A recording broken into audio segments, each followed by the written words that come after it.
Have you ever noticed something? When people look at Somalis, they pause. They say, "Wait, are you Arab? No, you don't look like other Africans." Where are Somalis actually from? And that question, that confusion, has followed us everywhere. From the streets of London, to Minneapolis, to Nairobi, to Dubai. So today we're asking the real question. Why are Somalis so different from other Africans? Is it our history, our genetics, our culture, our religion, or is it something deeper? Let's go back thousands of years. Part 1. The ancient origins before Africa had borders, before colonialism, before passports. There was the Horn of Africa. And in that region, Somalis belonged to an ancient family known as the Cushitic peoples. Unlike many other African ethnic groups, Somalis descend from populations that have lived in the Horn for thousands of years, long before modern nation-states existed. Powerful medieval Somali states like the Adal Sultanate and the Ajuran Sultanate weren't small tribes. They were organized, militarized, and connected to global trade. And one of the most famous figures in Somali history, Ahmed Gurey, led campaigns that shook the Ethiopian highlands in the 16th century. Somalis were not isolated. They were connected to Arabia, to Persia, to India. Which brings us to the next layer. Somalia sits directly across from the Arabian Peninsula. For thousands of years, trade flowed across the Red Sea and the Gulf of Aden. Spices, gold, livestock, incense, ideas, religion. Islam reached Somalia very early, even during the time of the Prophet Muhammad. In fact, early Muslims fled persecution and crossed into the Horn in what is known as the first Hijra to Abyssinia. That early Islamic influence shaped Somali identity deeply, but here's something important. Being Muslim does not mean being Arab. Culturally, Somalis are African. Linguistically, Somali belongs to the Cushitic branch of the Afro-Asiatic language family. Genetically, Somalis are primarily native to the Horn. However, centuries of trade and interaction created a unique blend. Not Arab, not typical sub-Saharan. Something distinctly Horn African. Part 3. The look question. People often say Somalis don't look African. But what does African look like? Africa is the most genetically diverse continent on Earth. West Africans look different from Nilotic groups. Nilotic groups look different from North Africans. North Africans look different from Central Africans. Somalis developed in the Horn of Africa, a region that historically had its own migration patterns and environmental adaptations. Tall frames, sharp features, distinct facial structures. That doesn't make Somalis less African. It makes Africa more diverse than people think. The real issue isn't Somali difference. It's global misunderstanding of African diversity. What do you picture when you hear the word African? Is it a single image, a specific skin tone, a particular set of features? Well, get ready to have that idea completely blown away. The truth is, Africa is the most genetically diverse continent on Earth, and that diversity is beautifully reflected in its people. Let's take a journey across this vast continent to see what African really looks like. First, let's head south. Here we meet the Khoisan peoples, some of the earliest inhabitants of the region. They are known for their unique click languages and traditionally had lighter, yellowish-brown skin and distinct epicanthic folds in their eyes, adaptations to the bright, arid environments they have called home for millennia. Not far away, we find the Zulu people, part of the larger Bantu-speaking group. The Zulus are known for their height, darker skin, and rich cultural history, shaped by their migration across southern and central Africa.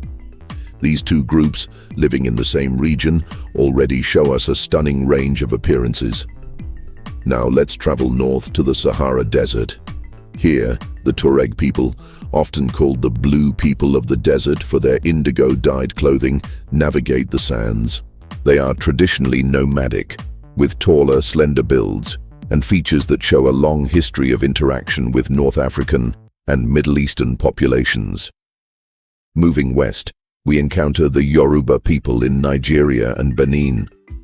The Yoruba are one of the largest ethnic groups in Africa, with a huge diaspora worldwide.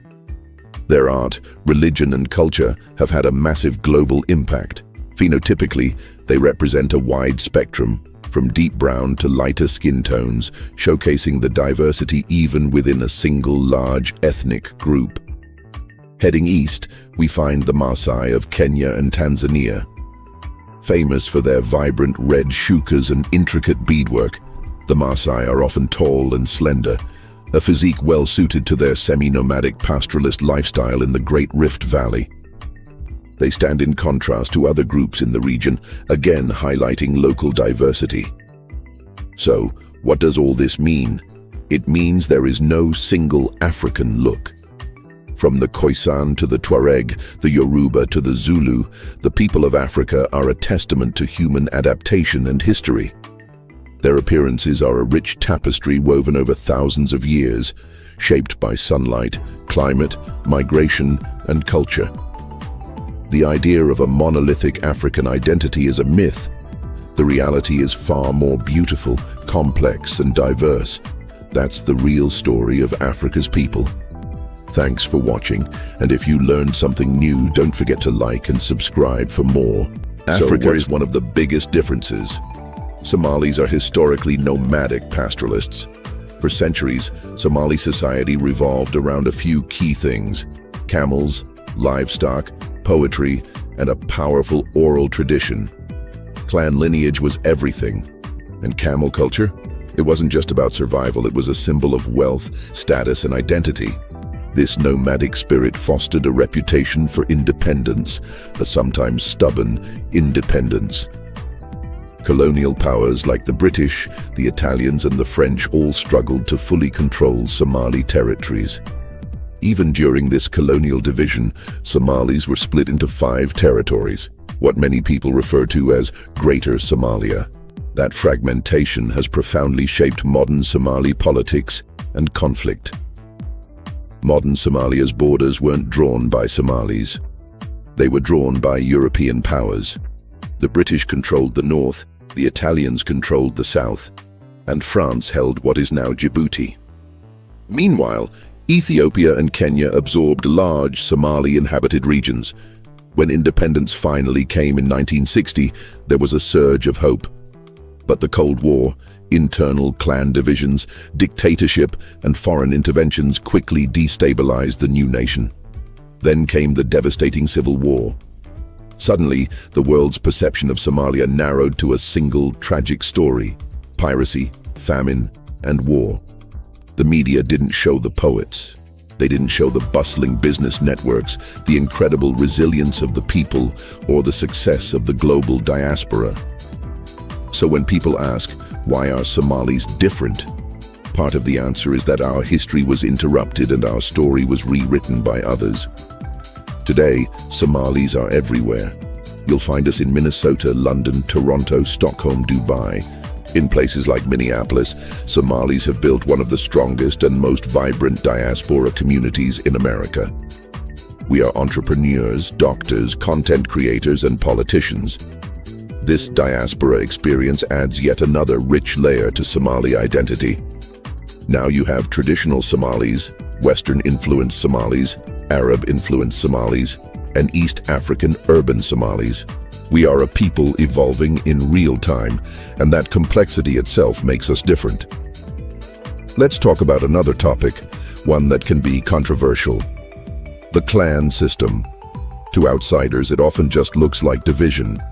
But for many Somalis, it historically functioned as a form of social security, a system of protection, and the very structure of our identity.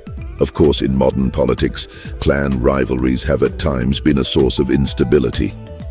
Yet even this system is unique in how incredibly structured and genealogically preserved it is.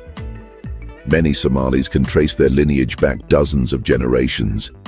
This deep awareness of our identity and history contributes to that feeling of distinctiveness. So, are Somalis different?